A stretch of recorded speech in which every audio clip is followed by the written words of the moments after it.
Erasmus Mundus scholarship.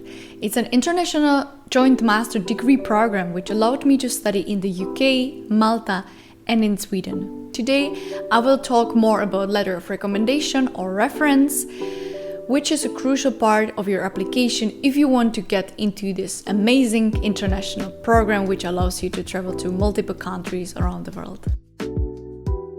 Everything has changed since I started to travel, and therefore I want to help as many people as possible to travel the same way I do and discover the world.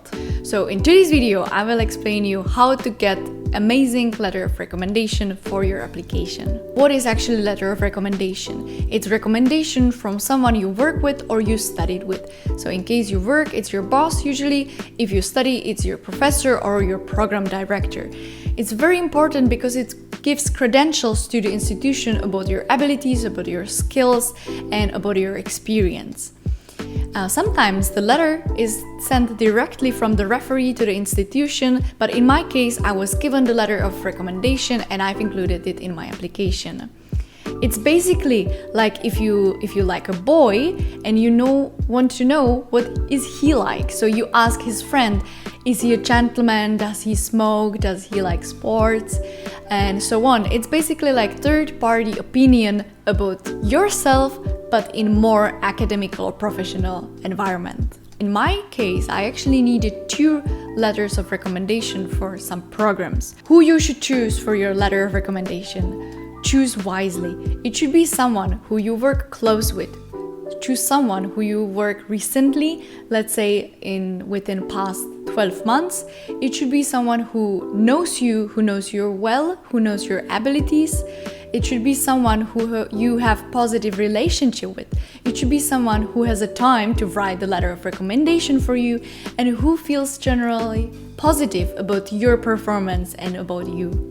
And last but not least, I would also choose someone who has significant position in your institution or in your company. So let's say you're a student, so it should be program director or it should be director of the schools if he knows you, or it can be your thesis advisor.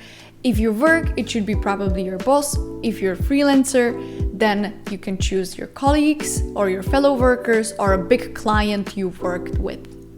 You can also choose mentors or you can choose colleagues, but I would consider them as a last option. How to actually ask for a letter of recommendation? I suggest to ask informally first, maybe face to face, and once you get a positive answer, then you should write official email with all the information. What to actually write in such an email and what to include in your letter of recommendation. From my personal experience, I've contacted 2 professors from my institution.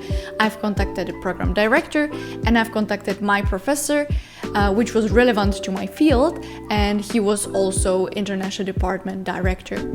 And my experience is that they both told me to write some information about me, some basically layout for them to basically later work with. So firstly, make a list of your qualities, make a list of your accomplishments, or basically everything you would like to them include in the letter. You can include the strengths, you can include some challenges you have overcome during the program, and make it as easy as possible for the recommender. Let's say that you're a student and you don't have any work experience. So in that case, in the email, you should include, as I said, the list of your skills. You can also include the grades the teacher has give you during the program. You can include 1 or 2 attributes which you have shown during the class. Also summarize your achievements, highlight some learned soft skills during the program, as well maybe during your internship or the work. You can also include your academic results or some extracurricular activities you have participated. I, for instance, included the language knowledge I have gained during the program because my program was very international.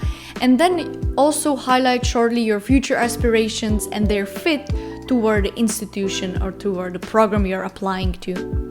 As I said, you can also include the challenges you have overcome because it shows your progress you have done over the last years in the program or in the work. Then in the email, you should include also your CV for the information and also information about the program, and let's say the name, the subject, and I would also include the website link to the program so the professors can actually see what are you applying to. The recommenders, usually they don't have a lot of time and energy to research on your program, so just try to serve those information very easily and very simply so they know actually your skills, your background, and the position you're applying to, that everything match together.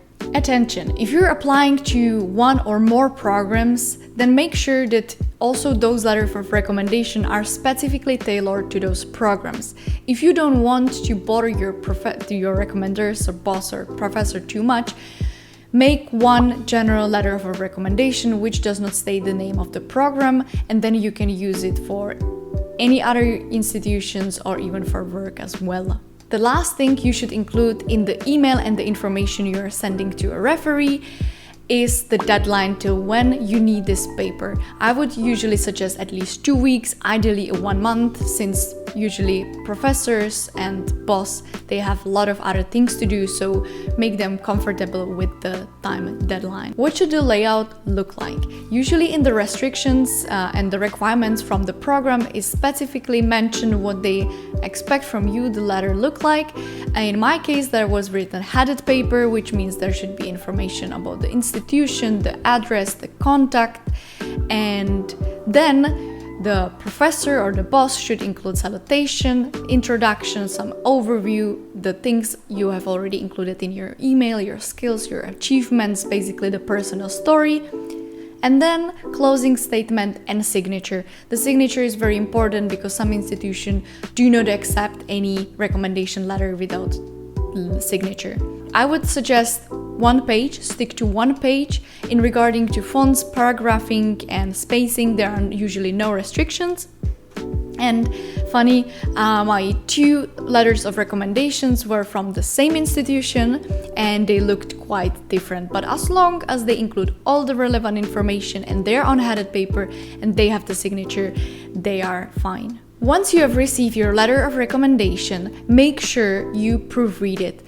Make sure that all the data and all the information are correct and all the information about program are correct as well. If they are not, don't hesitate to contact the referee again and make some correction. I personally did it and there is nothing wrong about it.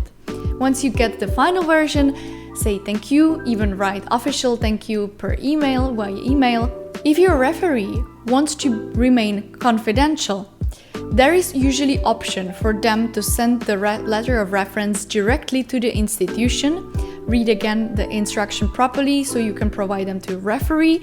Usually the program do not accept personal emails like Gmail or Hotmail. They should write and they should send the letter of recommendation from the institution email. As I said, you usually are given both options. In my case, I just got the letter of recommendation from my professor and I've included in the application. And now I want you to share a final tip with you, which I've learned over my experience during the university. Ask for a letter of recommendation everywhere you are. If you leave a job, if you leave an internship, ask for a letter of recommendation. You will really never know when you can actually use it. Even if the recommendation might be not super positive, you can still ask, you can have it, and you don't have to use it, but you have it as a backup if you need it, and you can use it for university admissions, fellowship, internships, job applications, or even volunteering opportunities. As a mini version of letter of recommendations, I also suggest LinkedIn. Connect through LinkedIn and leave some recommendations and some feedback on you via LinkedIn. That's everything, guys. That's everything for today. If you need any other tips, watch out the other videos. I hope you find them helpful. If you have any other questions and you don't know how to proceed with your application or with the letter of recommendation, do not hesitate to ask me and contact me via email or via my social media. I hope you enjoyed the video. Don't forget to like the video, subscribe to the channel so even more students, even more friends and other people can know about this amazing opportunity. I will try to post 2 videos a week and have an amazing day. Thank you very much for watching.